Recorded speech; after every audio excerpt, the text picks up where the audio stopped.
Well, we're less than 2 months away from the recriminalization of most drugs in Oregon. On September 1st, it will once again be illegal to possess drugs like fentanyl, meth, and cocaine. It follows the Oregon legislature passing House Bill 4002, which undid major portions of Measure 110. That's the law that decriminalized drugs back in 2020. A major focus of 4002 is the deflection programs that counties across the state are encouraged to set up.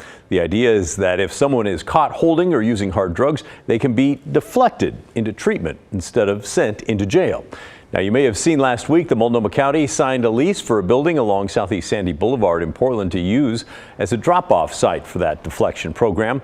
Multnomah County's plan thus far leaves many frustrated, I got to say myself included, because there are no consequences.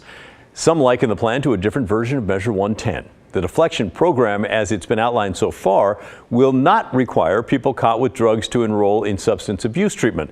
People will only have to check in at the drop-off center.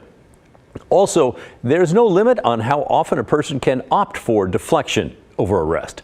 It's not exactly clear what that check-in process is going to look like, by the way, but in a statement last week, the county said people will, quote, connect and engage with a service provider who will conduct a screening and can help them access treatment, recovery, support services, housing, case management, or other services.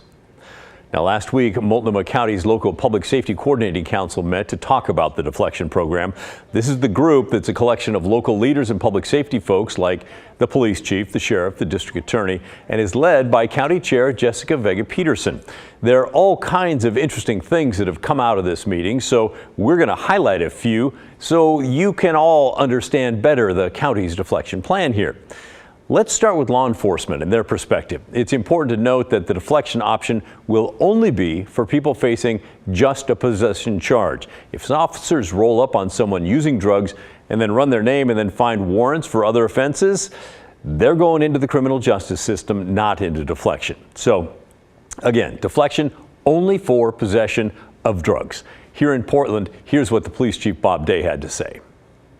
The main key from a law enforcement standpoint was the ability to interdict the behavior that's happening and then find an alternative so that we're not in the same boat we're in right now, which is where we just literally walk away. So we emphasize from a law enforcement standpoint that we wanted to have the opportunity.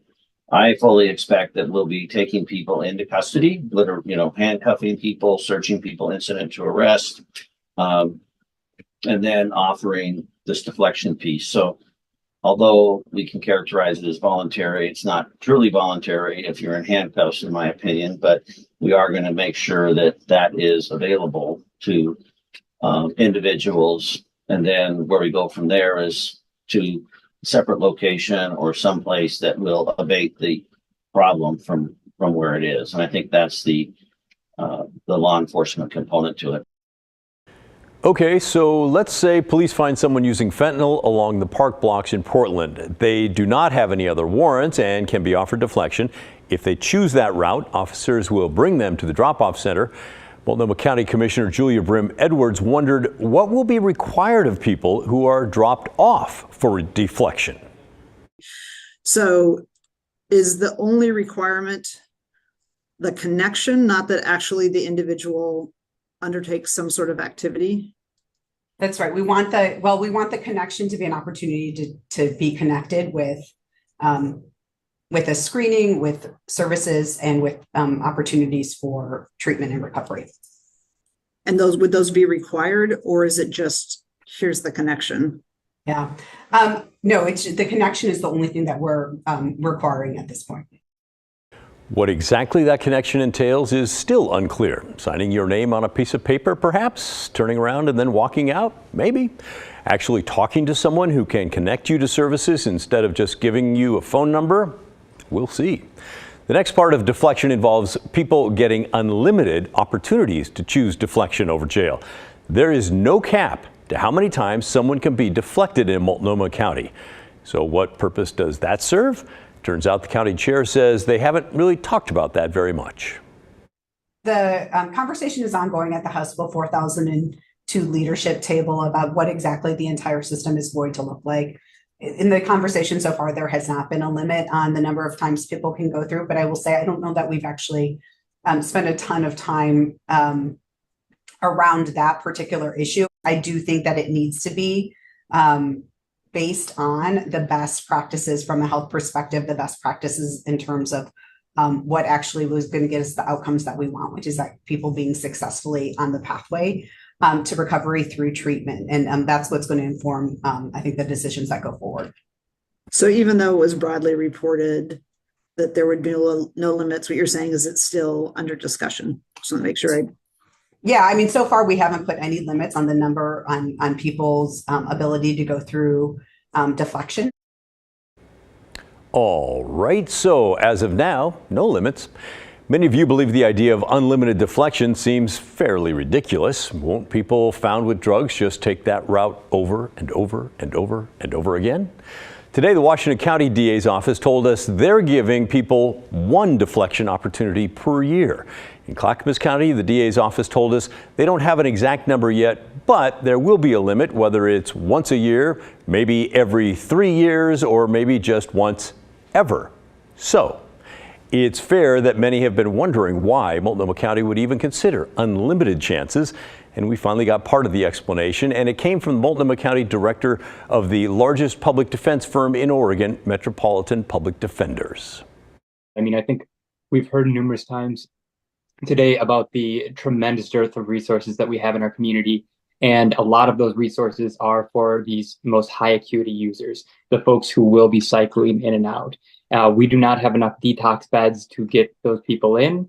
And detox is really the first step for those high acuity users. And to place a limit on that is to essentially say that once that person comes in, if we don't have those resources for them and they leave, and then they've lost their chance. And then we put them into the criminal system where, as Judge Greenlick just explained, they won't be getting any resources there. And so while it may seem like giving numerous chances, what it really is an approach based on a realistic assessment of resources and a firm understanding that addiction is a complicated issue that you cannot just address with a single incident, a single referral to treatment, that it takes time. And part of this is creating a connection and a relationship so that when that individual is ready for treatment, they know a safe place that they can go to get that treatment, assuming it is available. This is a phased approach. And so it may not stay unlimited once there are sufficient resources available. But at this time, there just aren't. So I'm sorry, just to clarify, you're saying it's unlimited, and that's from a public defender's standpoint, primarily because there's not enough detox or treatment resources. But if there were, there may be a different. So I'm saying that is one of the bases, because if there are not resources available and that individual is deflected, then it's not really fair to consider that a deflection when that person didn't really have that opportunity to engage in services. But also, someone may not be ready for services. And best practices of all deflection programs are not abstinence-based. They're not requiring treatment. And so, while there are programs that do require that, when you look at what the national best practices are for this, very few are abstinent or treatment require based. And so, what it is supposed to be is a community-based referral process for individuals who, once having a conversation with someone who's been in their situation, decide that they want treatment. And that's what is most effective for treatment long-term.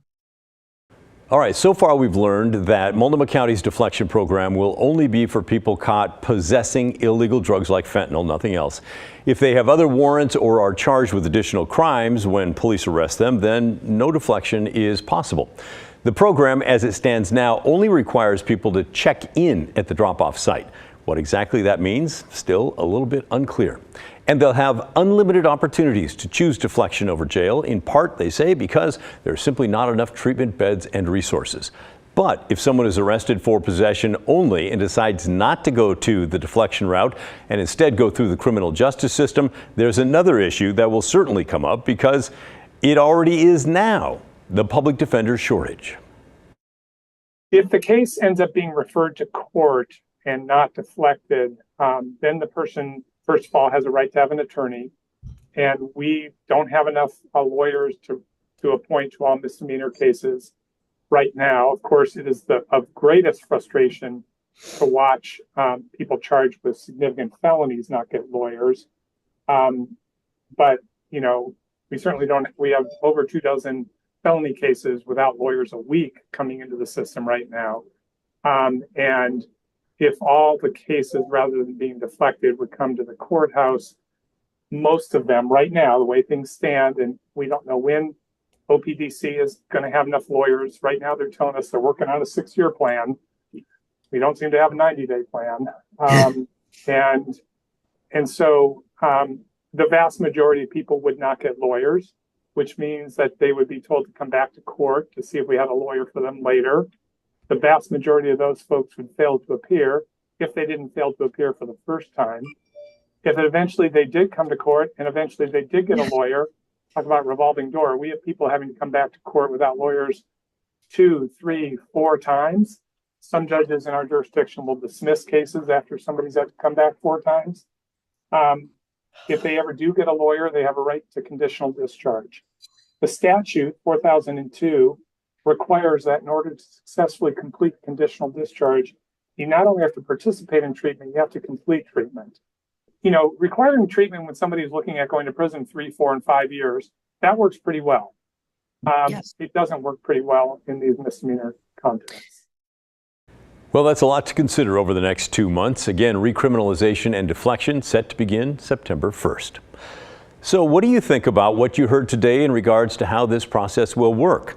Too lenient with little requirements and unlimited chances, or striking a good balance between the goal of deflection and reality of a shortage of resources and public defenders, or something else? You could email us. The address is thestory@kgw.com, or call and leave a voicemail, 503-226-5090.